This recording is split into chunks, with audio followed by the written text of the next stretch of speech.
dessas lições, você também pode vê-las no nosso canal no YouTube. Se você perdeu alguma EBD, por motivo qualquer, você pode entrar lá, você vai estar escutando a lição, estando dentro do assunto e chegando aqui já atualizado a respeito do que nós já estamos falando. Então você pode estar nos acompanhando também pelas plataformas sociais aí, né? Glória a Deus, ficou até chique, aleluia. Então, nós estamos falando sobre o corpo de Cristo.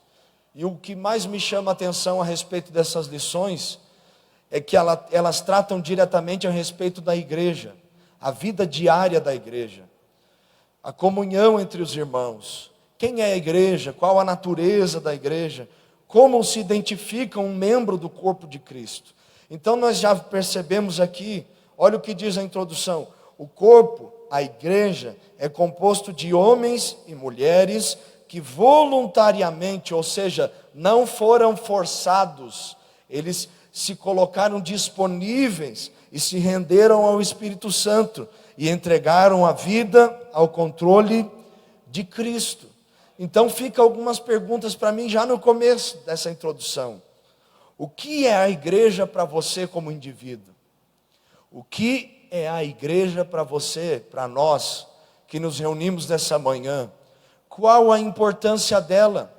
Porque se a igreja é o corpo de Cristo, então quer dizer que nós respeitamos a igreja como se fosse o próprio Cristo, porque a igreja é o corpo de Cristo. Cristo é o cabeça da igreja.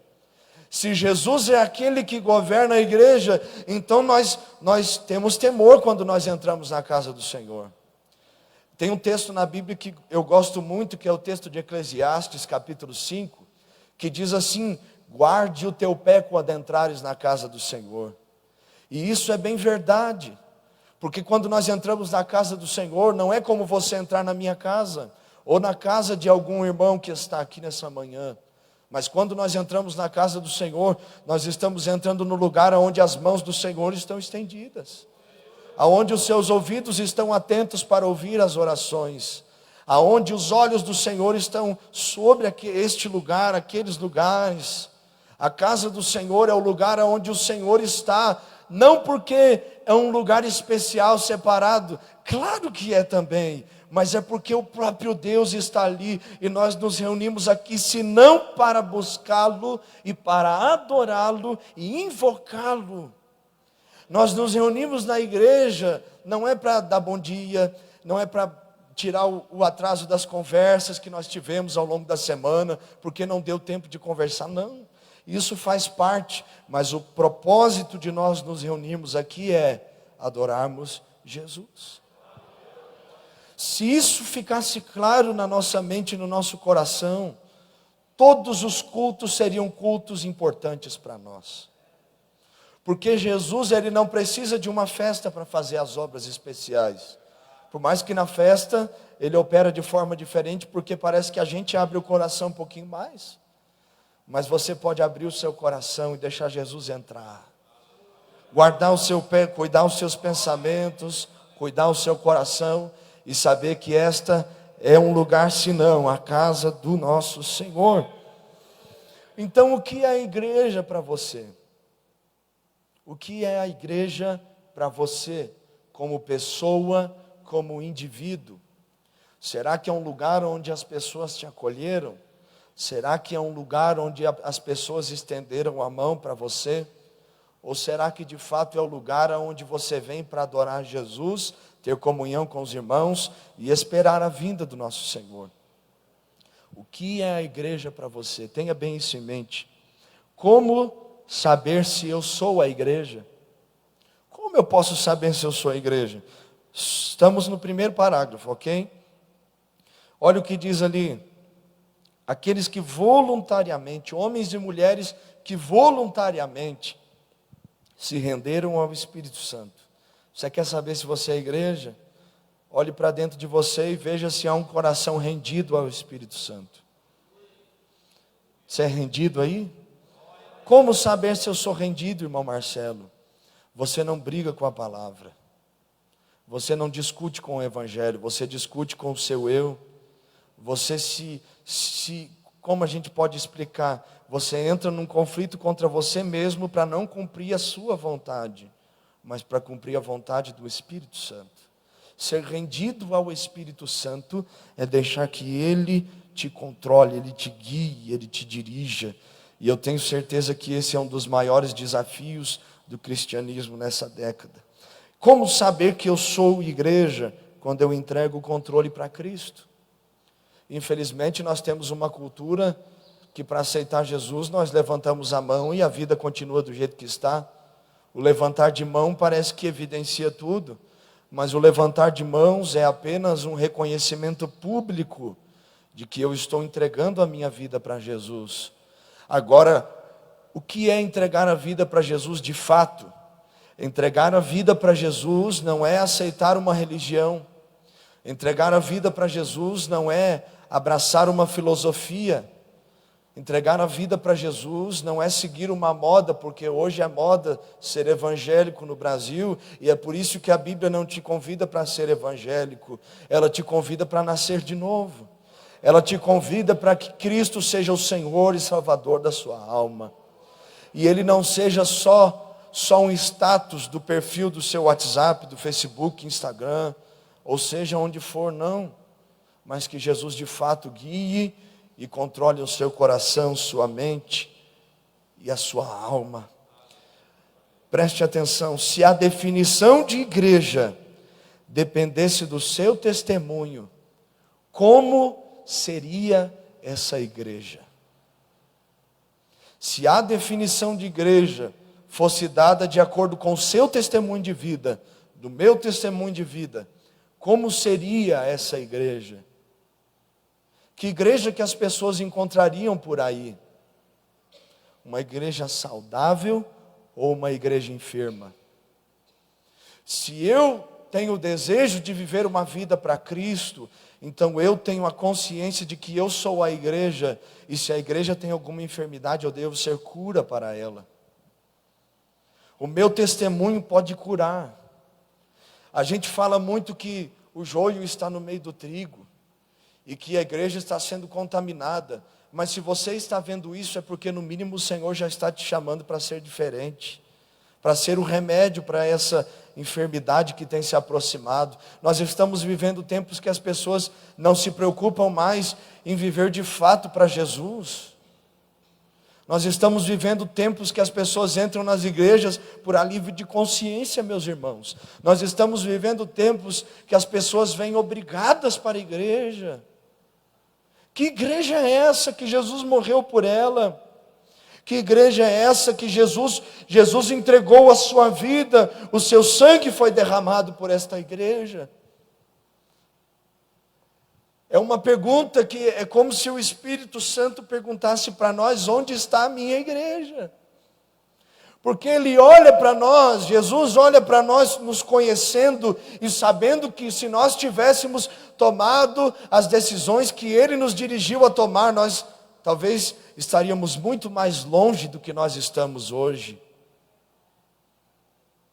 E as pessoas olham para nós esperando uma resposta para essa sociedade falida. As pessoas olham para as famílias que vêm à igreja esperando pelo menos uma esperança de que existe uma família que pelo menos se dê bem. As pessoas olham para nós esperando que os jovens sejam jovens curados, esperando que os adolescentes, as crianças, os senhores e as senhoras, os idosos, sejam pessoas diferentes, curadas. Só que o problema que nós nos deparamos hoje é que as pessoas olham para nós esperando cura, mas nós estamos enfermos. As pessoas olham para nós esperando uma palavra de vida, mas nós estamos pedindo oração para mais alguém, sendo que Deus nos chamou para nós crescermos em tudo naquele que é o cabeça, que é Cristo Jesus. Então é tempo de você receber oração, receba, mas não é para a vida inteira. Vai chegar um momento que você vai ter que crescer, você vai ter que buscar o alimento para você e para outros. As pessoas estão procurando um amparo nas famílias da igreja e elas não estão encontrando. Como isso, Marcelo?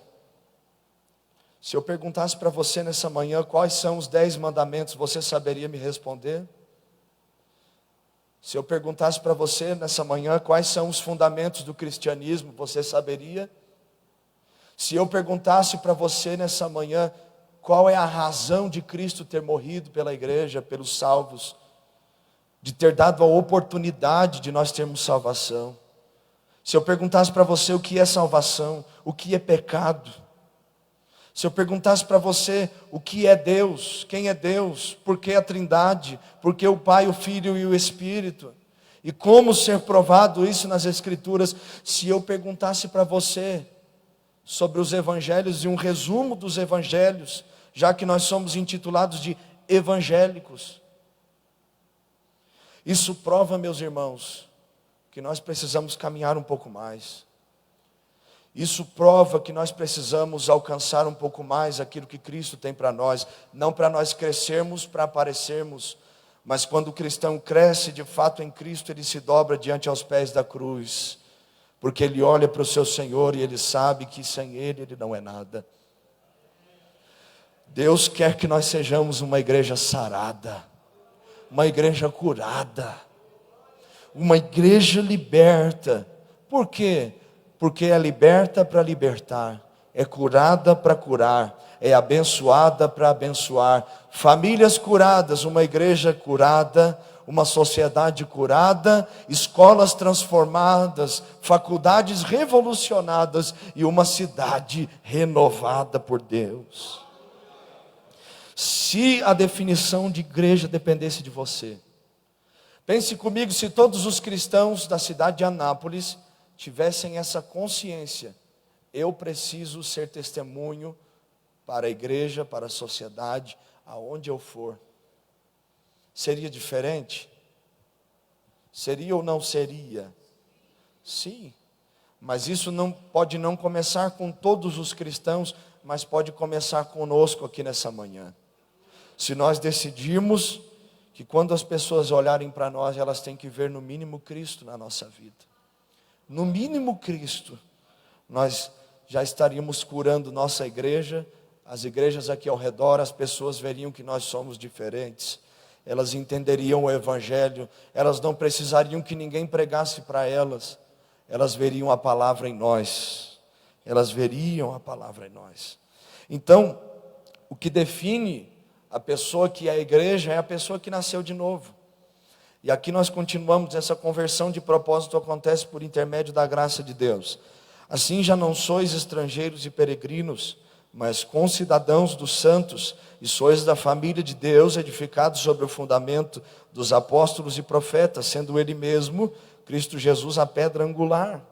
Agora os membros da família de Deus convivem em unidade a despeito das diversidades. Olha isso. Os membros da família de Deus, ou seja, a igreja, eles convivem, eles estão o dia a dia em unidade a despeito das diversidades. Ou seja, eles têm diferenças. Eles têm diferenças de personalidade, eles têm diferenças de cultura, eles têm diferenças na sua maneira de pensar e analisar, mas eles sabem que o mais importante que as suas diferenças é o sangue de Jesus que está sobre a vida de cada um. Eles sabem que o mais importante que os problemas é o sangue de Cristo que está sobre a vida de cada um. Eles sabem que o mais importante do que as suas dificuldades de convivência é que Jesus morreu por eles, o sangue de Jesus é sobre todos aqueles que o confessam e vivem para Ele, e por isso eles são uma família.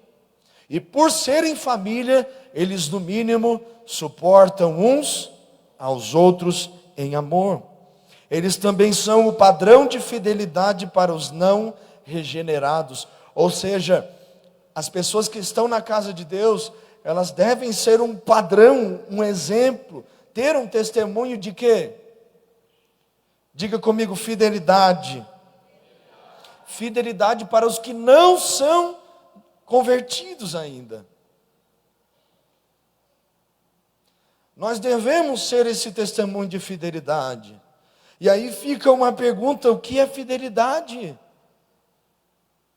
Se Deus olhasse para dentro de você nessa manhã e fizesse uma pergunta, te perguntando assim: você é fiel a mim? Você poderia responder isso? E como seria essa resposta? Fidelidade é um fruto do Espírito, é uma virtude do Espírito Santo. O que é fidelidade a Deus? Fidelidade a Deus é você não orar só na igreja, mas é orar em casa, ter o seu momento de comunhão. Porque você está sendo fiel a quem? A Deus que tudo vê.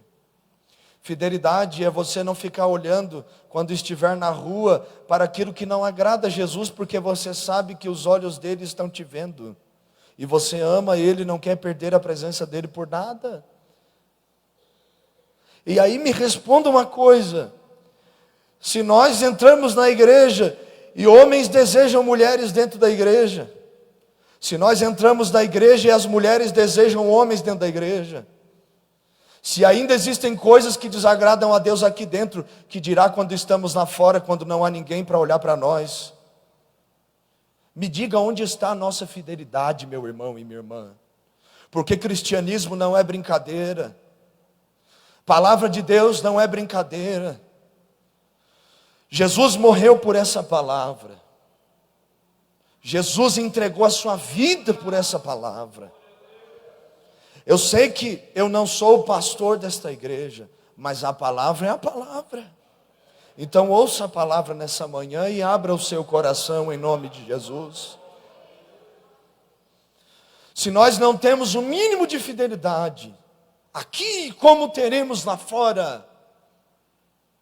O que eu quero chamar a sua atenção nessa manhã, e eu tenho certeza que Deus está nos inspirando e nos despertando, é que chegou o tempo de nós crescermos, amadurecermos. Chegou o tempo de nós nos levantarmos e vivermos tudo aquilo que o Senhor nos chamou para viver. Não é mais tempo de nós darmos desculpas. Eu não sou assim porque eu não consigo, eu não sou assim porque eu não posso. Não, Jesus, ele pode te curar. Você é incapaz, ele pode te capacitar. Tem dificuldade no falar, Deus irá dizer para você, assim como disse a Moisés: abre sua boca e eu te encherei. Não consegue pregar, ele vai te capacitar como ele capacitou Pedro, os apóstolos, a igreja, e foi capacitando nossos irmãos ao longo da história. No mínimo nós devemos ser um padrão de fidelidade. Nós temos a missão de adorarmos a Deus. Olha isso, nós temos a missão de adorarmos a Deus. E o que é adorar a Deus? Adorar a Deus é só quando tudo está bem? É ou não é? É quando você tem comida em casa? É quando você tem a roupa que você quer? É quando os seus filhos estão bem na faculdade, empregados? Adorar a Deus é isso? Então por que quando não está do jeito que eu espero, eu tenho dificuldade de adorar a Deus? Então por que quando o meu estado emocional não está do jeito que eu gostaria que eu estivesse, eu não adoro a Deus? Por que quando as pessoas não me cumprimentam, eu não adoro? Por que as pessoas quando não me dão atenção, porque eu tenho uma carência extrema, e eu preciso da atenção das pessoas na igreja? Porque o não olhar para mim é uma ofensa. E eu sei que Deus está falando com pessoas aqui. Você pode adorá-lo acima das suas carências, porque a honra da igreja é para Jesus. A glória da igreja é para Jesus. Por que quando não é bom, mas acontece, discute com um familiar em casa, não consegue adorar? Jesus tem culpa se você é falho? Um dia Deus me fez uma pergunta: você é capaz de me adorar mesmo quando você erra? Quando você peca? E eu fiquei pensando, como assim, Jesus? A gente não deve pecar? Digo, mas mesmo após você saber que está errado, no seu arrependimento você é capaz de me adorar? Aí eu fiquei pensando e lembrei do texto de Davi, Salmo 51. Pecou, arrependeu, pôs a boca no pó e adorou a Deus. E eu disse: Senhor, me ajuda, porque não é fácil. Porque quando a gente chega na presença de Deus, a gente é constrangido pelo sentimento de que não merece, não pode. E aí vem a graça dele e mostra para nós que mesmo a despeito das nossas falhas, ele ainda permanece fiel. Missão de adorar, ser como Jesus, andar em comunhão uns com os outros, servir uns aos outros, anunciar as boas novas da salvação aos perdidos. Isso revela o caráter de uma igreja curada. Uma igreja que não fica olhando para as coisas que estão lá fora, mas sabem que Jesus está acima de tudo. E Ele está no controle de cada detalhe da história. Uma igreja que tem a consciência de propósito, sabe que está neste lugar porque Deus o chamou para estar, e que ninguém tira dali a não ser a própria direção e vontade do Senhor. O que é ser cristão? O que é ser crente? O que é ser de Deus? O que é para nós? Quantas vezes você já leu a Bíblia? Quantas vezes você já meditou na palavra? Quantas vezes você já buscou a Deus a ponto de não ter forças? De mesmo cansado, dobrar os joelhos e saber que Ele é aquele que fortalece? Quantas vezes você já teve essa disposição? De às vezes sair da oração, chegar em casa e Jesus dizer para você: por que você não ora um pouco mais? Quantas vezes você já gastou tempo com a palavra?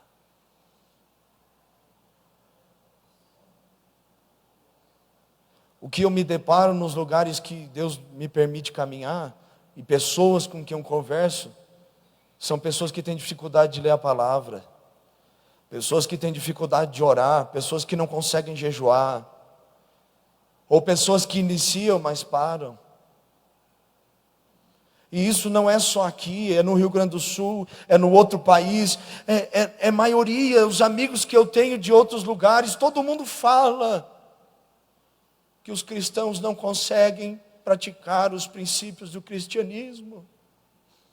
O que é ser cristão? É ser um pequeno Cristo.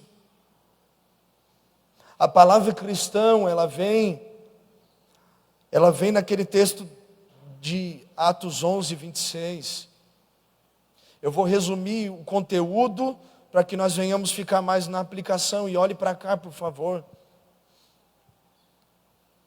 A palavra cristão, ela aparece na Bíblia, na igreja de Antioquia, onde a primeira vez as pessoas são chamadas de cristãos, pequenos cristos, porque até aquele então os cristãos eram chamados de nazarenos, e a expressão nazarenos vem da cidade de Nazaré.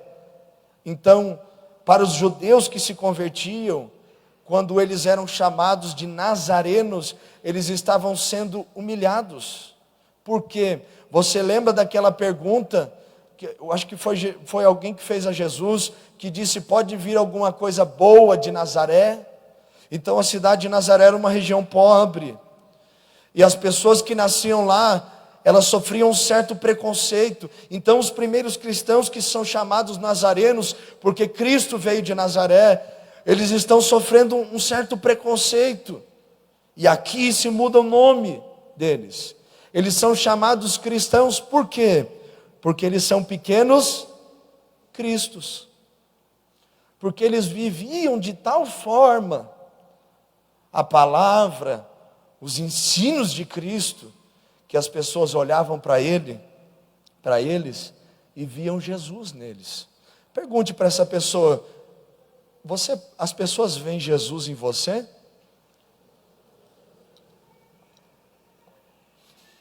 Só não responda, viu, que a gente pode se assustar. Então, o que significa na prática ser um cristão? O que significa ser um pequeno Cristo, meus irmãos? Não é seguir a doutrina de Cristo, não é viver a palavra de Cristo, ou pelo menos tentar vivê-la.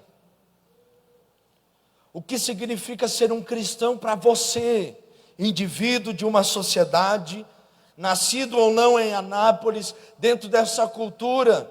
O que é ser um cristão?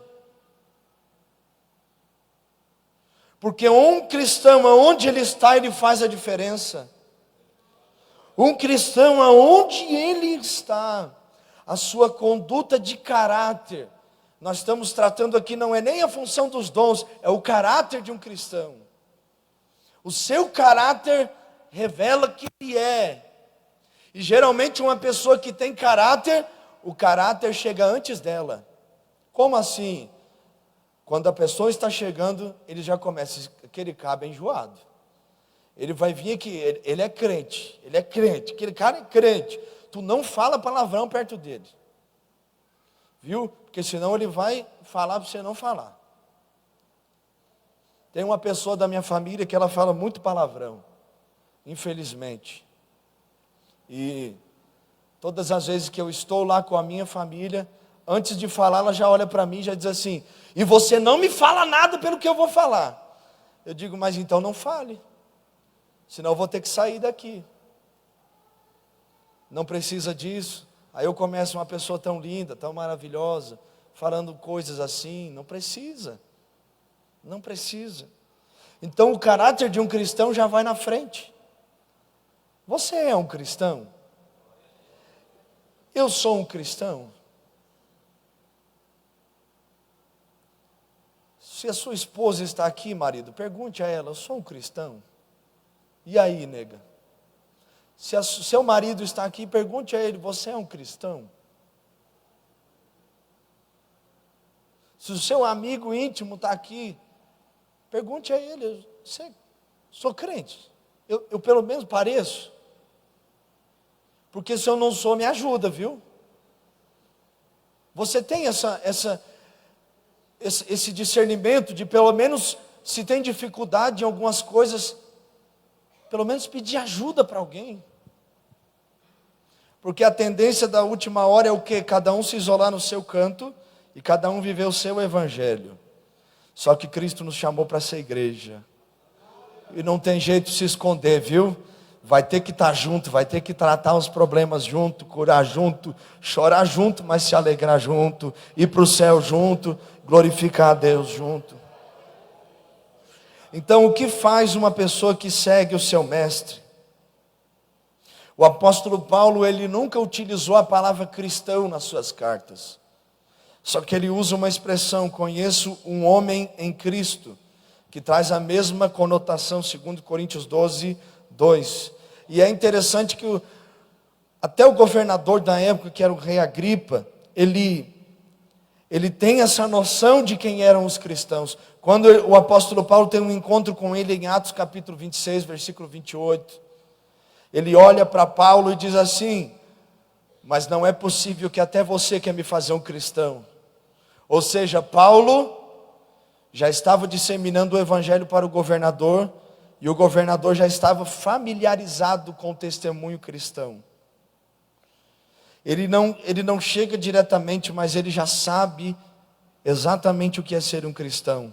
Paulo estava pregando o evangelho, Paulo estava anunciando o seu Cristo. O cristão vive em Cristo. O que crente faz, meu irmão? No mínimo, 3 coisas. É conhecido como crente na Bíblia, crente da oração e crente do jejum. E aí tem oração na igreja e a gente não vem. E pior, não ora em casa. Tem jejum, a gente não jejua. Pior, Deus vê. Tem a Bíblia e não lê. Porque eu já vi gente que não sabe ler a Bíblia, mas ele deu um jeito de pegar um CD e ouvir a Bíblia e aprender a ler. Como nós vamos viver esse evangelho? Como nós vamos ser a igreja do Senhor, se nós não estamos em Cristo? Eu te pergunto, é correto te chamar de cristão? Ou é uma vergonha para Cristo? É correto dizer que você é um pequeno Cristo? Ou isso está envergonhando o Evangelho, envergonhando a palavra? Que Deus nos guarde, porque nós não somos melhores. Nós somos mais necessitados.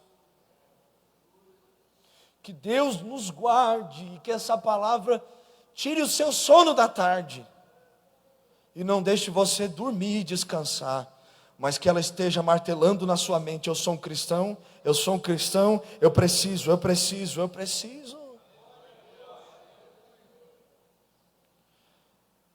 Ele está em Cristo como a planta que vive no solo e assim produz fruto. E aí eu te pergunto, se tirar uma planta do solo, ela sobrevive? Não. E por que a gente vive longe de Jesus e vive? Você entendeu? Por que a gente se acostuma em estar longe de Jesus e vive de qualquer jeito? Ser cristão não é ser membro da Assembleia de Deus. Ser cristão não é ser membro da Igreja Presbiteriana ou da Batista. Ser cristão é entregar a sua vida para Jesus e de fato tê-lo como Senhor e Mestre da sua alma. Segunda palavra, irmãos. Um dos retratos mais bonitos do crente que se acha na pequena carta que Paulo escreveu a Filemon de Colossos, depois que seu escravo Onésimo, que tinha fugido, se tornou um cristão. No pedido de Paulo, Paulo pede que Filemon receba Onésimo, que era seu escravo, e ele diz assim: não o receba como escravo, porque agora ele é nosso irmão em Cristo. Ele faz parte da nossa família, Filemon. Ele é irmão. Então não o receba como escravo, mas antes muito acima de escravo. O receba, no versículo 15 e 16, o receba como um irmão que custou caríssimo para Jesus. A pessoa que aceita Cristo como seu Salvador é meu irmão. Só que, como nós já comentamos, a questão do cristianismo brasileiro, ele se tornou moda. E aí todo mundo diz: eu também sou filho de Deus. Eu também sou filho de Deus, mas continua bebendo. Eu também sou filho de Deus, mas continuo olhando para as mulheres. Eu também sou filho de Deus, mas continuo olhando para os homens. Eu também sou filho de Deus, mas está mergulhado na pornografia. Eu também sou filho de Deus, mas mente mais do que o diabo. Eu também sou filho de Deus, mas adultera. Eu sou filho de Deus, mas vive na prática do pecado. Ser filho de Deus é ser nascido de Deus, revestido de Deus. Uma coisa que nós temos que diferenciar é o quê? Ser criatura de Deus.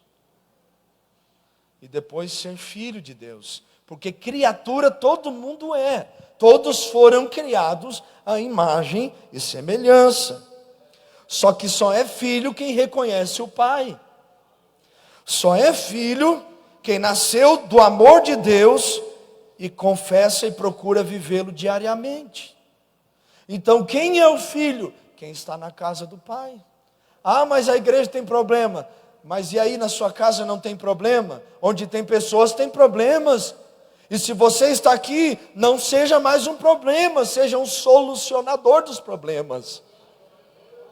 Seja um filho de Deus. E não viva mais como uma criatura. E viva como um filho. Como que você sabe que é filho? Você não fala mal do seu irmão. Na verdade, você não fala mal de ninguém. Sua boca é uma fonte de águas de vida e não de morte. Como você sabe que é filho? Porque você vigia os seus olhos, você vigia os seus pensamentos, você vigia os seus atos, os seus conceitos, as suas ideias, e você o avalia de acordo com a palavra de Cristo e não de acordo com a cultura que te ensinou. Porque se eu, Marcelo, hoje fosse viver conforme minha cultura, talvez eu não estaria nem aqui. Talvez se você fosse viver conforme a sua cultura, como sua família te ensinou, talvez você nem crente era. No meu caso também. Só que Jesus, quando ele entra num coração, ele tira a cultura da terra e ele traz uma cultura que é do céu. Ele tira essa natureza que não presta. E aí vem o Espírito Santo e domina tudo na nossa vida. Como saber se eu sou um irmão? Primeiro, reconheci Jesus, que Ele é o meu Senhor, Deus é o meu Pai, eu tenho o Espírito Santo. Então, eu estou na casa de Deus, eu faço parte da igreja de Deus, então eu sou família de Deus. Então, essa pessoa que está próxima a você, ele não é seu inimigo. Por mais que tem uns que falam as besteiras muitas vezes, mas ele não é seu inimigo.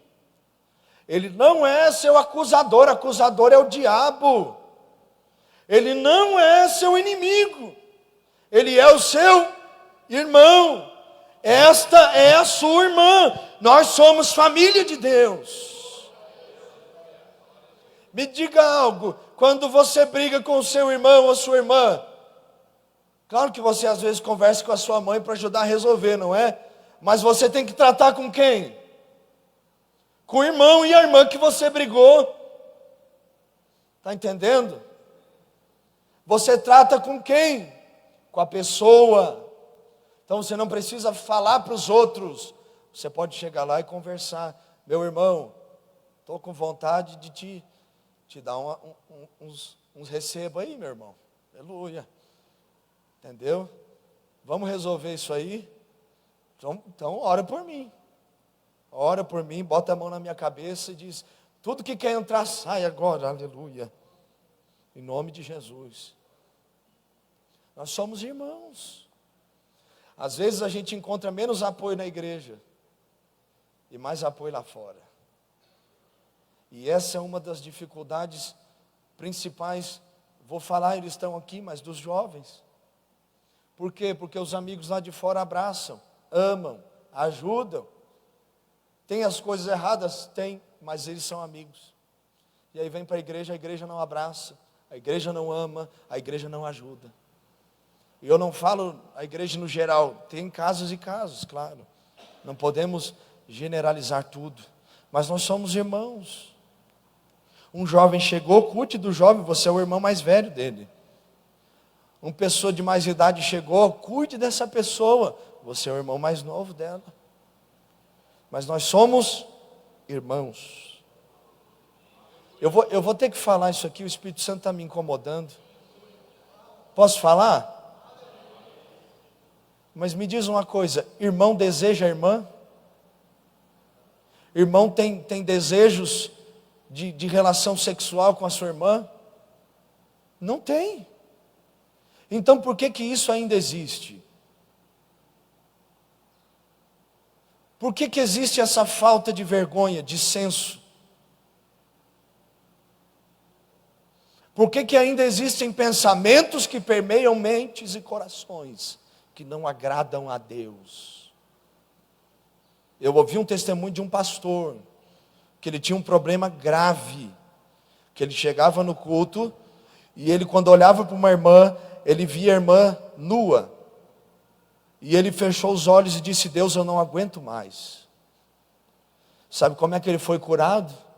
O diácono da igreja veio, botou a mão na cabeça dele, orou por ele e foi curado. Ele foi curado. Se ele foi, pessoas também podem ser curadas nessa manhã.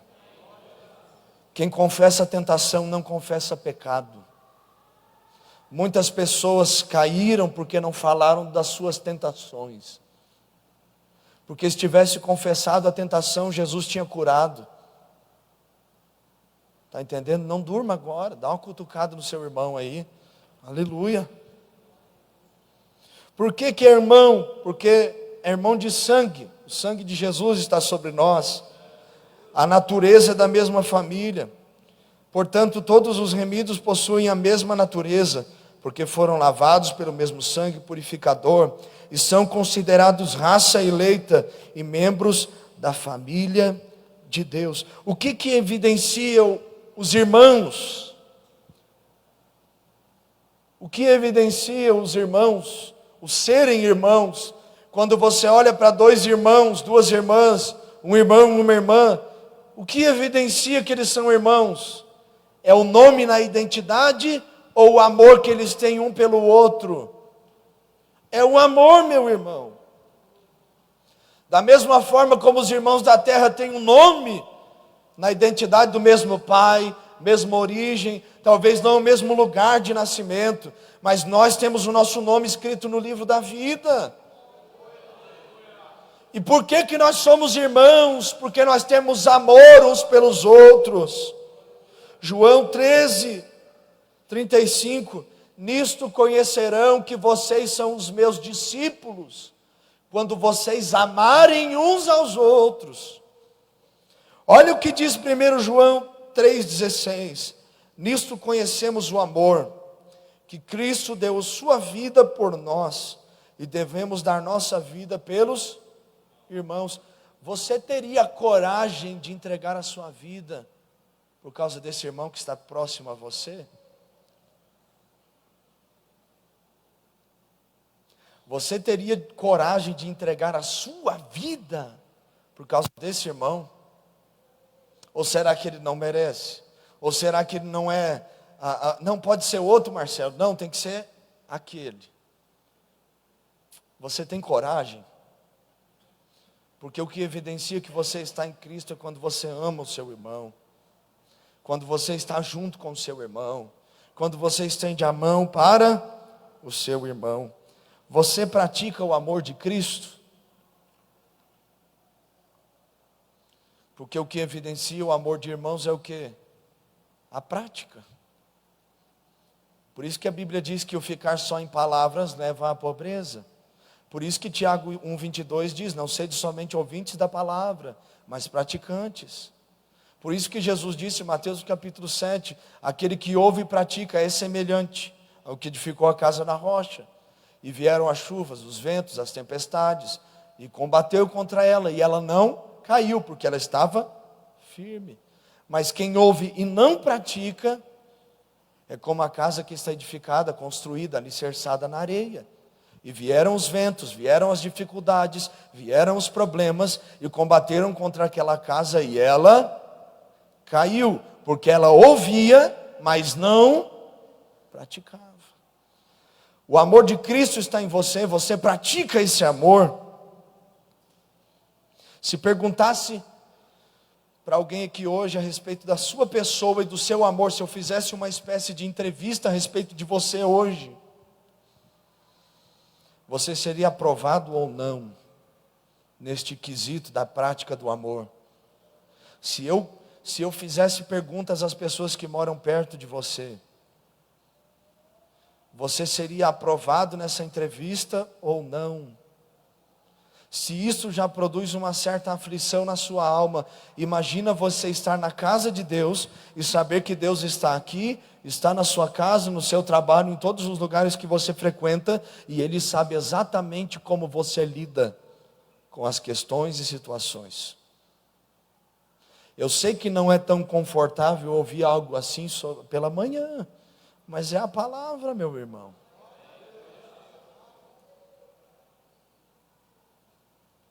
Mais constrangedor, se Deus pegasse os sentimentos do seu coração, os pensamentos da sua mente, e colocasse no telão, hoje, aqui da igreja, agora, nessa manhã, você ficaria constrangido ou você teria sua consciência tranquila?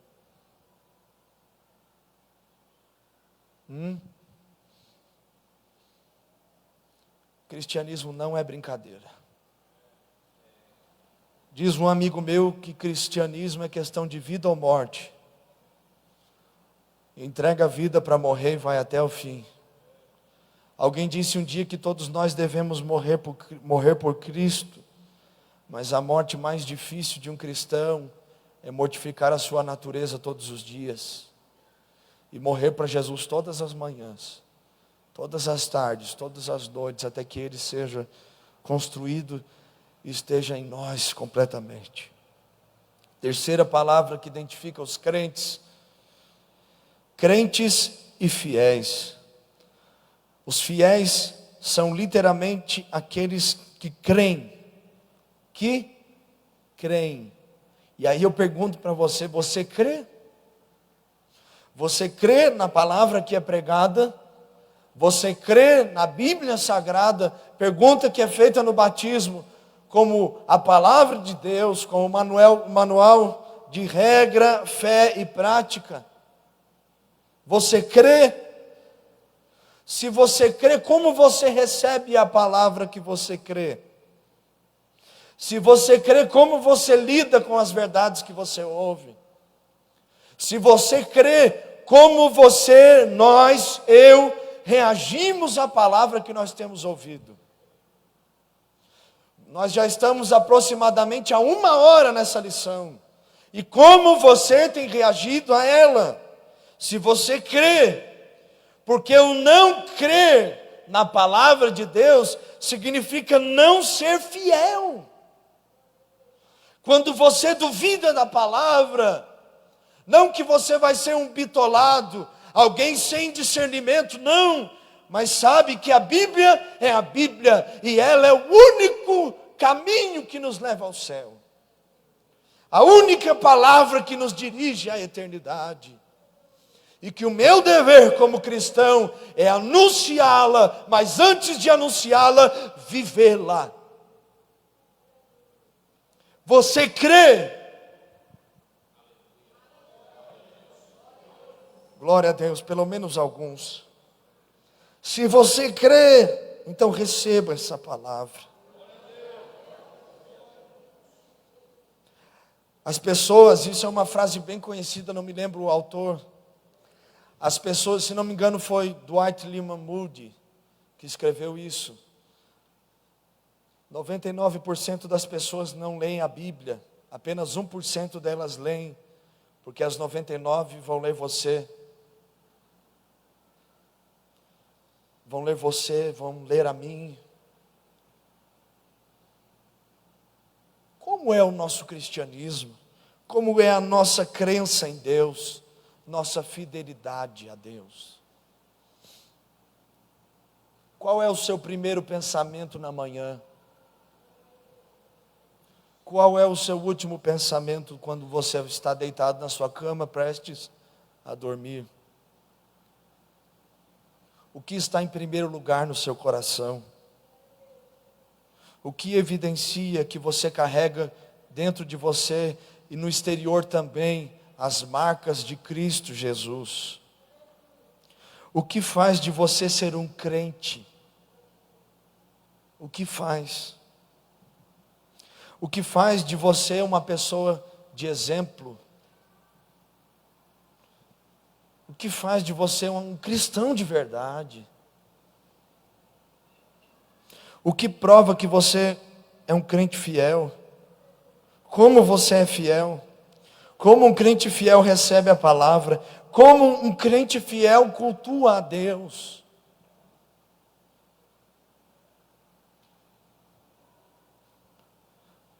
A primeira coisa que evidencia que ele é fiel, a primeira coisa que faz saber que aquela pessoa é fiel a Deus, primeiro, são as suas palavras. A Bíblia diz que a morte e a vida estão no poder da língua, e aquele que a ama comerá do seu fruto. A Bíblia diz que na boca de um cristão não se pode jorrar água doce e água amarga, salgada. Jesus, quando veio a essa terra, o conselho dele para nós foi o quê? Cuidado com as palavras de vocês. Cuidado com a murmuração. Cuidado com as reclamações. Cuidado com a linguagem de vocês. O conselho bíblico, Tito capítulo 2, versículos 7 e 8. Tenham uma linguagem sã e irrepreensível, para que o adversário se envergonhe, não tendo nenhum mal que dizer de vocês. Como é a linguagem cristã? Se as pessoas fossem imitar a forma como eu falo, será que elas elas teriam um bom testemunho de vida ou não?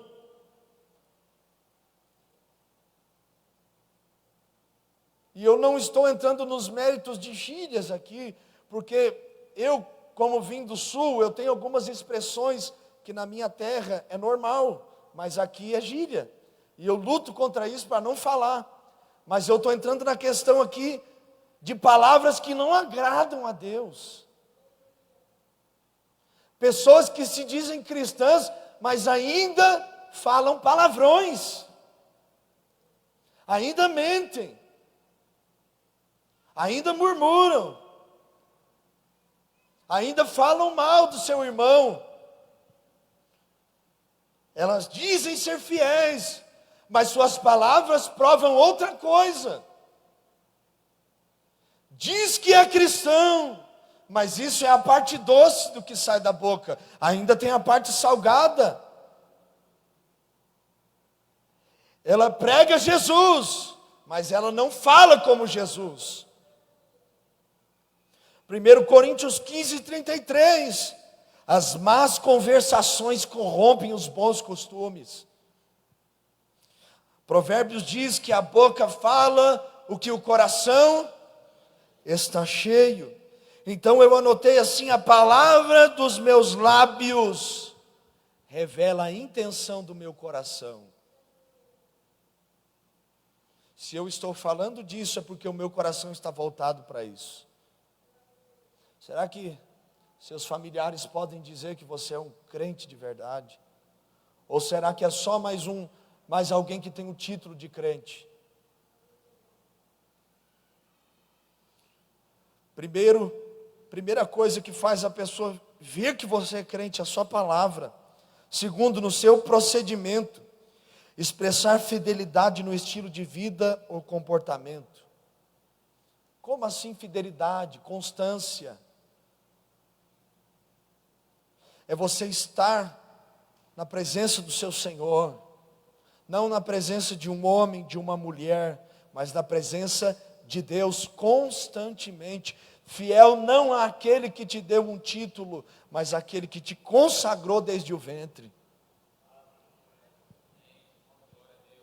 No procedimento, no exercitar, no falar, no agir especificamente, no evidenciar o fruto do Espírito Santo, as virtudes desse fruto, o amor, a paz, a bondade, a benignidade, a fidelidade, a longanimidade, a mansidão, a fé e a temperança. Será que tem alguma virtude dessa em nós? E isso não nos livra de algum momento nós temos um pico de estresse, porque nós somos humanos. Nós somos humanos. Só que nós não podemos nos acomodar com a nossa natureza humana. Nós não podemos aceitar a convivência com essa natureza humana. Nós temos que lutar constantemente. Errou, levanta e vai, meu irmão. O conselho que eu sempre dou para as pessoas que tiveram alguma falha na caminhada da fé, ou têm alguma dificuldade, eu digo: não saia do caminho. Não saia. Mas eu estou caído, mas fica no caminho. Mas eu estou me arrastando, mas fica no caminho. Mas eu estou machucado, espera no caminho, porque alguém está vindo, vai te pegar e vai te levar pelo caminho junto, meu irmão. Se você tem dificuldades, procure o seu pastor, sua liderança, alguém que realmente tenha o temor de Deus, que tenha a palavra de Deus no seu coração.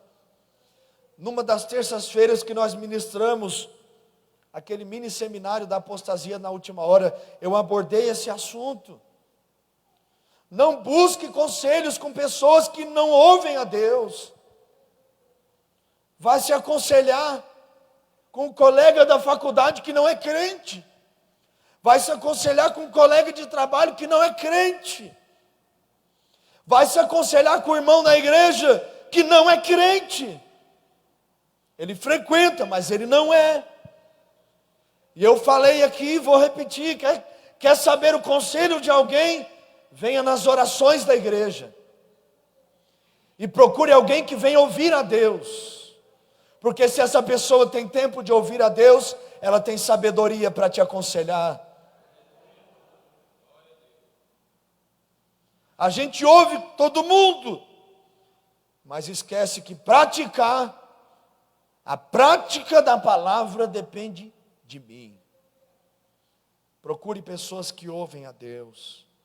Busque ajuda, não se isole. A Bíblia diz que aquele que se isola busca o seu próprio interesse e ele se volta, ele está contra a verdadeira sabedoria. Não se isole, se aproxime do corpo, porque no corpo há remédio, no corpo há cura, no corpo há saúde, meu irmão. Seu estilo de vida é um estilo cristão. No que? Aqui nós temos aqui primeiro amor. Essa é a linha mestra de toda a conduta cristã. A Bíblia diz que o amor é o vínculo da perfeição. A Bíblia diz que as línguas estranhas vão passar, as profecias elas vão cessar, mas o amor permanecerá.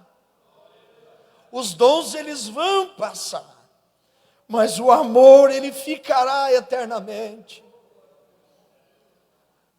O pastor me disse algo um dia, para mim e para Carol, que ficou marcado na minha mente isso, e eu tenho orado a respeito disso. Quando Deus te usa nos dons, Ele te usa no poder para atrair as pessoas, mas elas só vão permanecer quando elas olharem para você e verem a evidência do fruto do Espírito.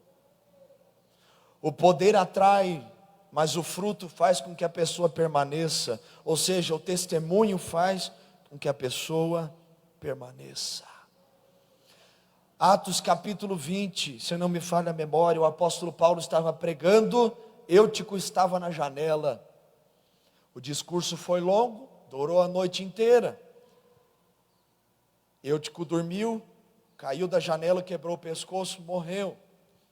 Eles desceram lá, oraram, não aconteceu nada. A Bíblia diz o quê? Que Paulo abraçou Eutico. E quando Paulo abraçou Eutico, a Bíblia diz que eles levantaram o menino, o jovem, vivo de novo. O que eu quero te dizer? Às vezes só o discurso não é suficiente. Às vezes só o dom não é suficiente. Eu não estou pregando contra os dons do Espírito. Eu amo os dons do Espírito e os busco. Só que vai ter um momento que é o amor que vai fazer a diferença.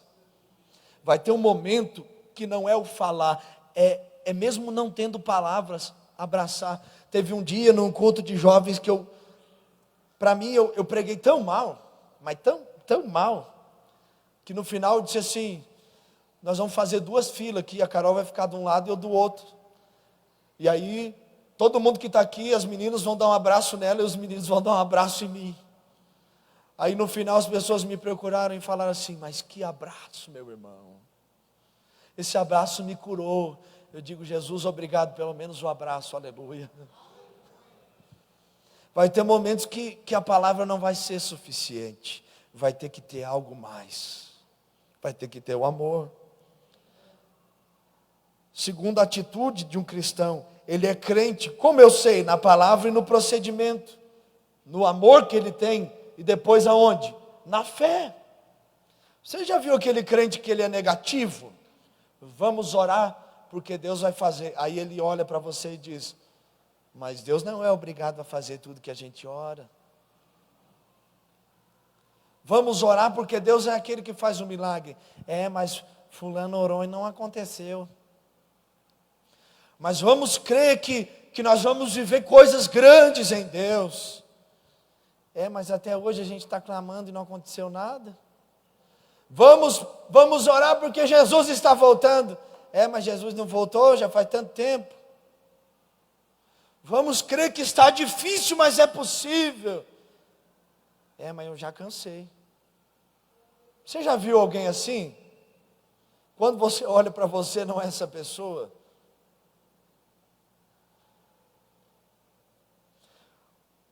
No mínimo, um cristão tem que ter fé.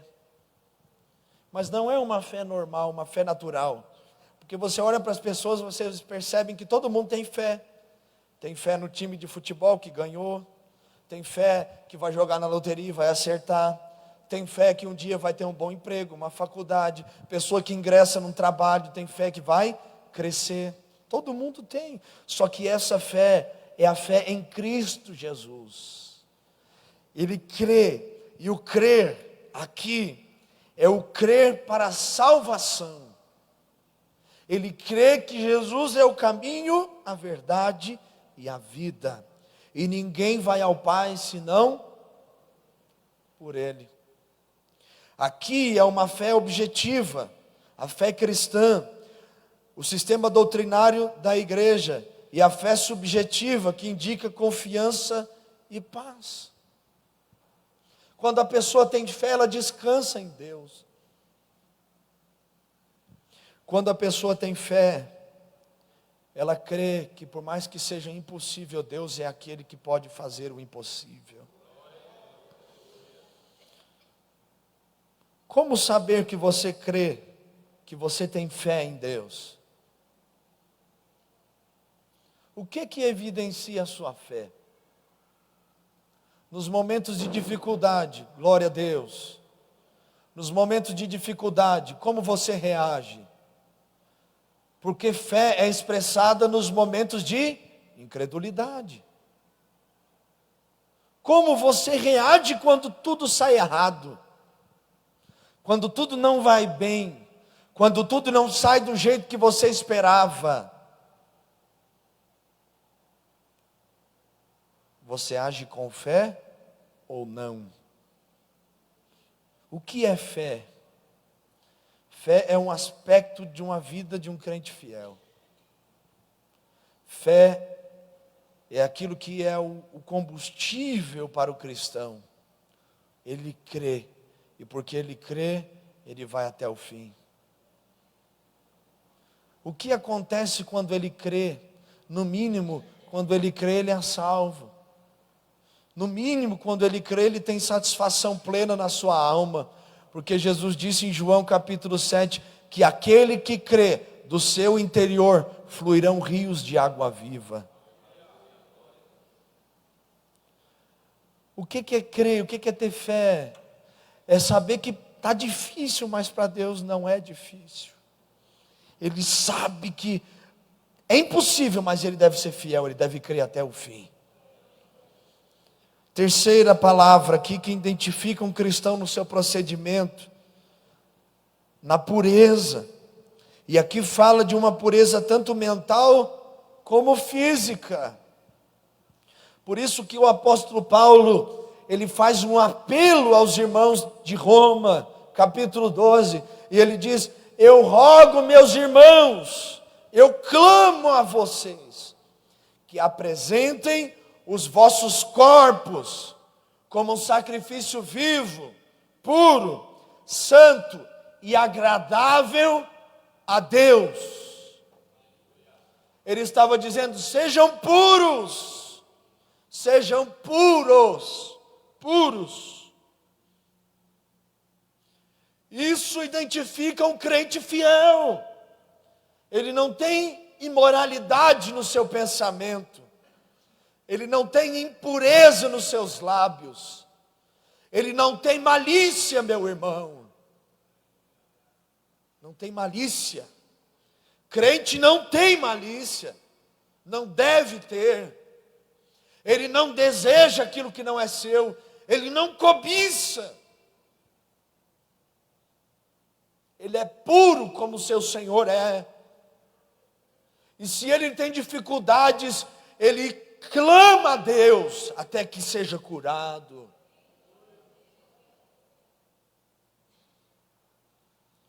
Os crentes e fiéis são os que entregam os seus pensamentos e os seus impulsos ao cuidado de Cristo, sendo, portanto, puros em sua conduta diária. Abra sua Bíblia comigo, Filipenses capítulo 4, versículo 8. Nós vamos fazer essa leitura. Filipenses 4, 8. no que nós devemos pensar. No que nós devemos pensar.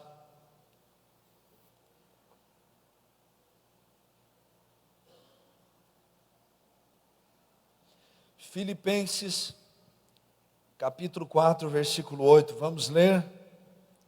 Quanto ao mais, irmãos, no que pensar? Em tudo que é verdadeiro, tudo que é honesto, tudo que é justo, tudo que é puro, tudo que é amável, tudo que é de boa fama, se há alguma virtude e se há algum louvor, nisso pensai. Nisso pensai. Nisto pensai. As pessoas do seu convívio cotidiano, do seu dia a dia, elas podem afirmar que você é uma pessoa que tem pureza. Elas podem afirmar que você é uma pessoa pura ou não. Ou você tem um olhar malicioso, uma linguagem maliciosa, impura. Um dia alguém disse assim, porque malícia é bom. Não é que é malícia no aspecto que a pessoa estava falando é boa. Estava falando de discernimento. Eu disse, irmão, a palavra malícia significa isso e isso. Crente não tem malícia, ele deve ter discernimento. Crente não tem malícia, ele deve entender aquilo que está acontecendo, discernir, saber, identificar, mas malícia não. Malícia é coisa daqueles que são dominados pela sua carne e os seus sentimentos. Se pessoas que caíram em adultério tivessem tratado os pensamentos que vieram na sua mente, elas não teriam caído. Não deixe para tratar o problema, trate os sintomas do problema, meu querido. Que nós possamos ter essa liberdade em Deus, de chegarmos e falarmos, eu estou com esse desejo, essa vontade, eu não quero, eu não aguento mais, vem esses pensamentos, vem essas dificuldades, me ajuda, ora por mim. E que você, quando fizer isso, seja curado. Curado. Crente tem amor, tem fé, ele é puro. E outra palavra que identifica o crente, ele é um peregrino. O que é um peregrino? Que permanece por pouco tempo em um lugar. Alguém que não é residente ali, nem se fixa em localidade alguma. O crente é retratado na Bíblia como alguém distante do seu lar verdadeiro, que é o céu. Por isso que nós cantamos nessa manhã, ó que saudosa lembrança eu tenho de ti, ó Sião. Porque o nosso lar não é aqui. A casa do crente não é a terra, meu querido. Nós temos uma casa, nós temos um lar. Nosso Pai está nos esperando. Essa é a esperança da nossa alma. Que um dia nos encontraremos com o nosso Senhor. Jesus disse, João capítulo 14, eu não vou deixar vocês sozinhos, eu vou preparar morada para vocês. Morada. Por isso que às vezes eu não entendo um cristão que se diz verdadeiro, que não encontra o seu lugar, não sabe o seu propósito, vive uma vida qualquer, como se Jesus e a igreja fossem empurradas com a barriga.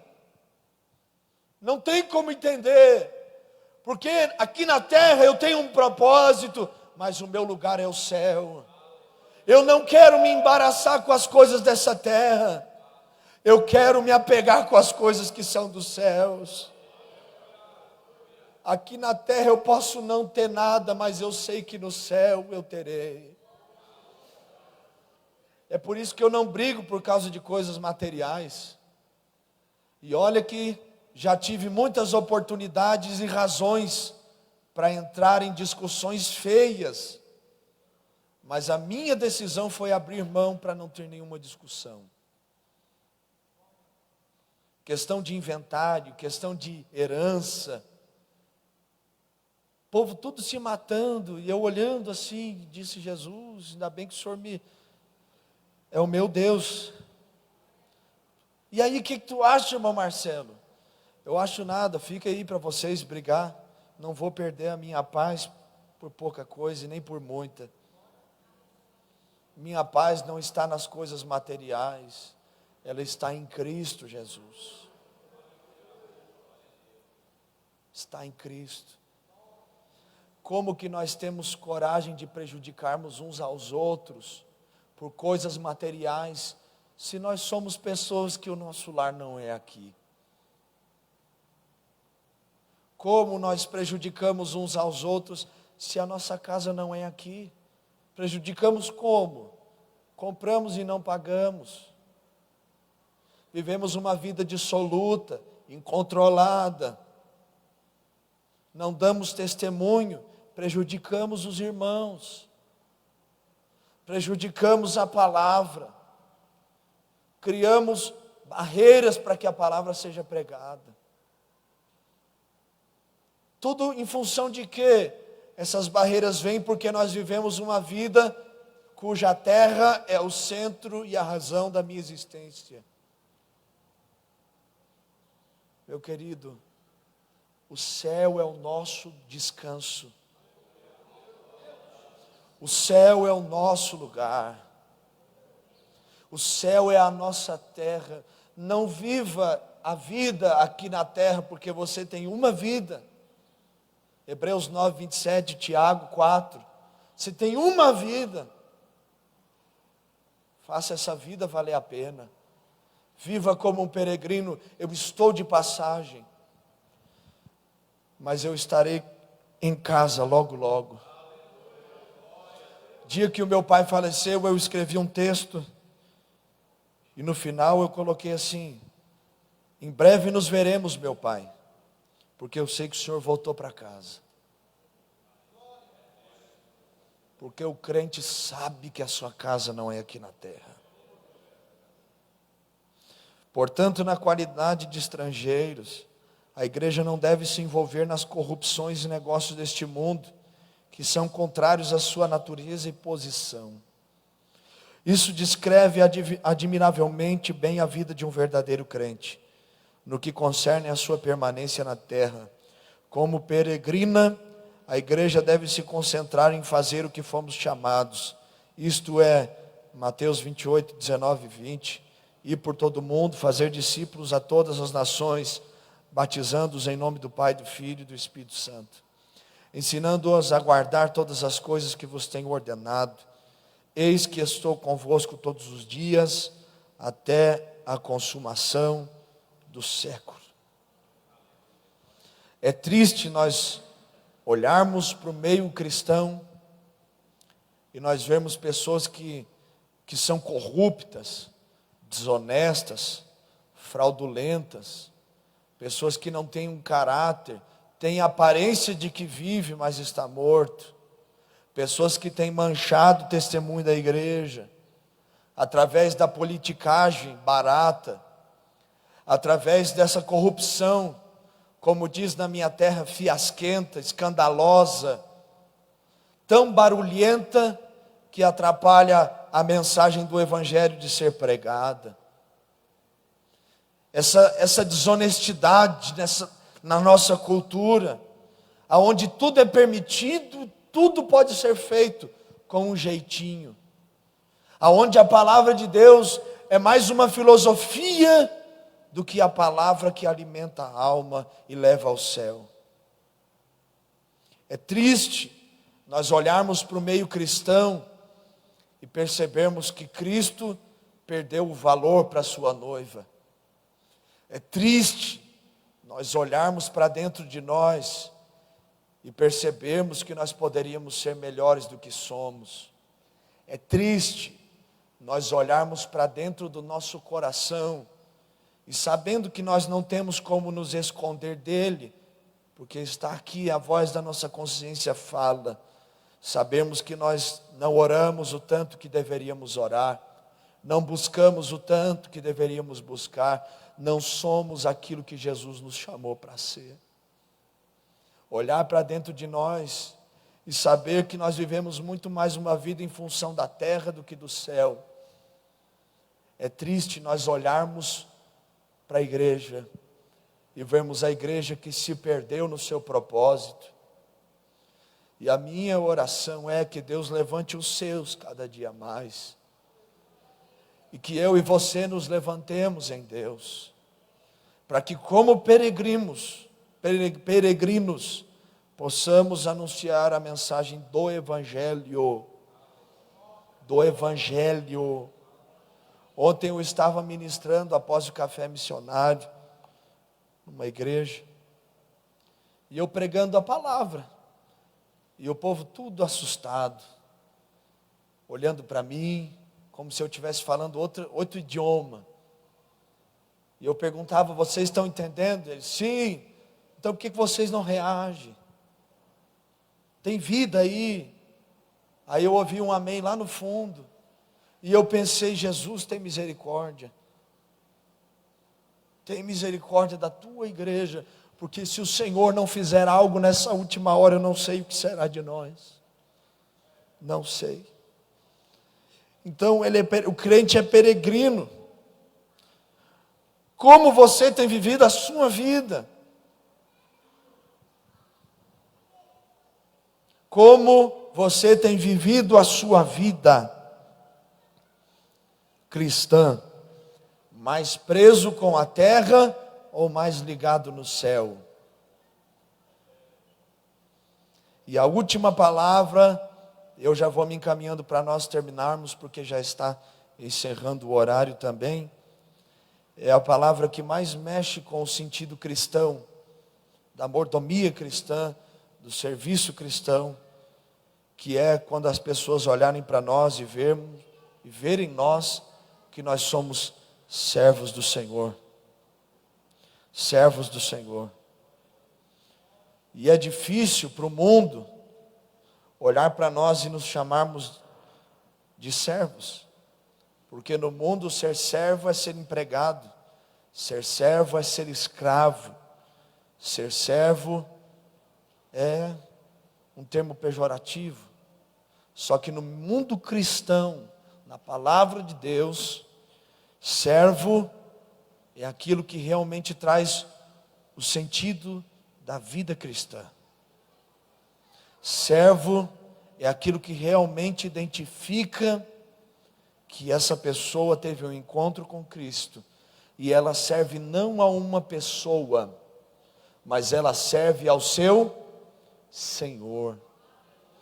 Só é servo quem tem o Senhor Jesus no seu coração e na sua alma. Servo é o maior título que um cristão pode receber. E eu sei que nós somos ensinados a isso, porque o nosso próprio Senhor disse que não veio a este mundo para ser servido, mas Ele veio para servir. Preste atenção, por favor. Ele veio para servir. A igreja é composta de ex-escravos, ex-servos do reino das trevas, da vaidade, da soberba humana, das concupiscências, ou seja, o desejo que há no mundo. O verdadeiro liberto é aquele que se deixa guiar pela vontade divina, sujeitando-se absolutamente a ela. Jesus Cristo é o Senhor da igreja por direito de comprá-la. Isso faz de Jesus nosso Senhor legítimo, no sentido mais absoluto do termo. Ou seja, Jesus morreu pela igreja. Jesus se entregou, Ele comprou a igreja, a resgatou pelo seu próprio sangue. A partir da aceitação e da sua entrega pessoal a Cristo, diária, constante, intensa, você se coloca debaixo das rédeas de Jesus. para que Ele seja o seu Senhor e você seja o servo desse Senhor. Servir a Cristo livra o crente da falsa liberdade que há no mundo, e livra-o também do pecado que o mundo oferece, que é na realidade a forma mais terrível e cruel de escravidão que existe. Os indivíduos que não são crentes, não aceitaram a palavra do Senhor e Cristo como seu Salvador, para os fazerem novas criaturas, são livres para se tornar mais perversos, mais escravizados pelo pecado. Nós perdemos a nossa vida, preste atenção, quando nós aceitamos a Cristo somente para tornar a achá-la. Isso está de conformidade com a mensagem de Jesus em Mateus 16, 25, que diz que aquele que quiser achar a sua vida, vai ter que perder a sua vida. Quem quiser ganhar a sua vida, vai ter que abrir mão da sua vida. Quem quiser encontrar a sua vida, vai ter que entregá-la para Cristo Jesus. Ser servo de Cristo é não se deixar dominar pelo pecado e nem pelo desejo do pecado, porque tem gente que não peca, mas sofre o desejo do pecado constantemente no seu coração. E servo de Cristo é aquele que é curado de ambas as ações, tanto do desejo quanto do pecado.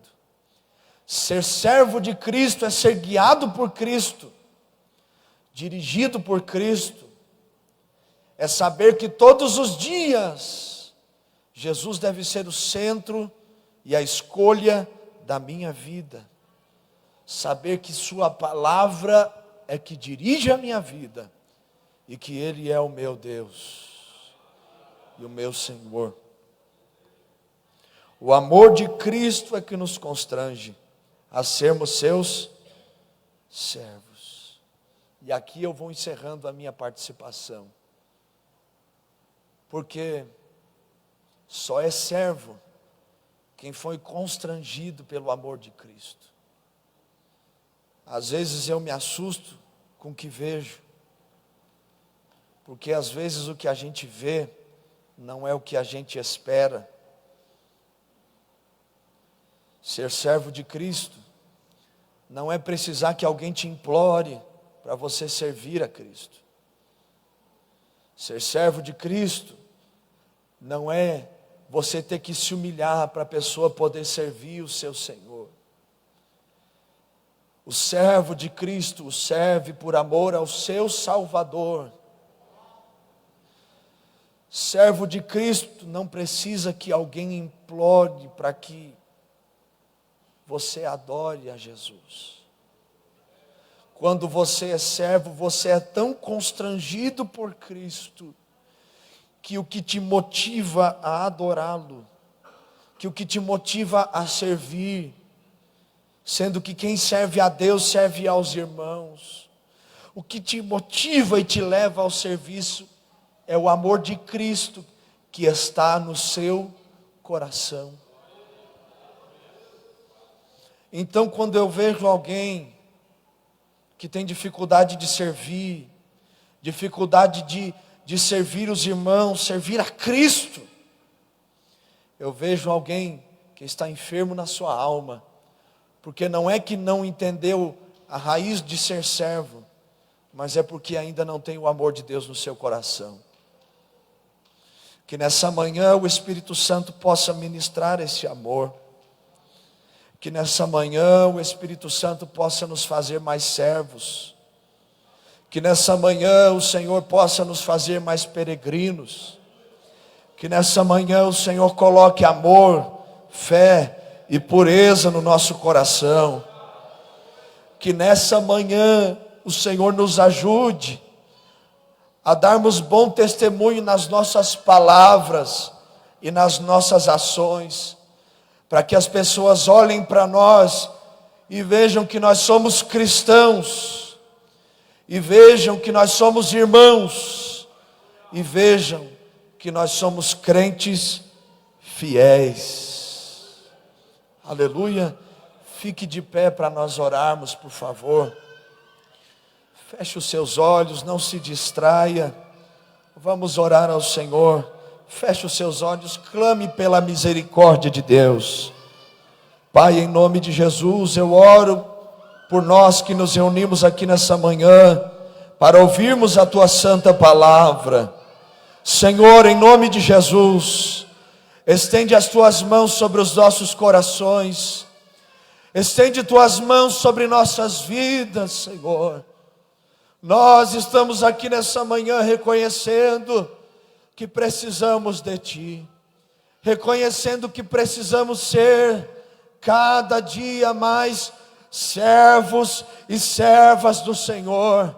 Cada dia mais homens e mulheres que deem testemunho da palavra da verdade, da palavra do Senhor, que evidenciem o caráter de Cristo em nós, que evidenciem que realmente o Espírito Santo transforma, que realmente o Espírito Santo regenera, que realmente o Senhor é redentor e salvador das nossas almas. Pai, nos converte a Ti, Senhor, nos converte e seremos convertidos. Lava-nos e seremos lavados. Meu Deus, eu Te peço nessa manhã com a Tua igreja em oração unida, perdoa os nossos pecados, perdoa as nossas falhas, nos faz uma igreja lavada, nos faz uma igreja pura como o Senhor é, nos dê fé, nos dê amor, para nós termos bom procedimento nas palavras e nas ações, para que este mundo veja a diferença em nós. Em nome de Jesus, só quem ora e concorda com esta oração, diga amém.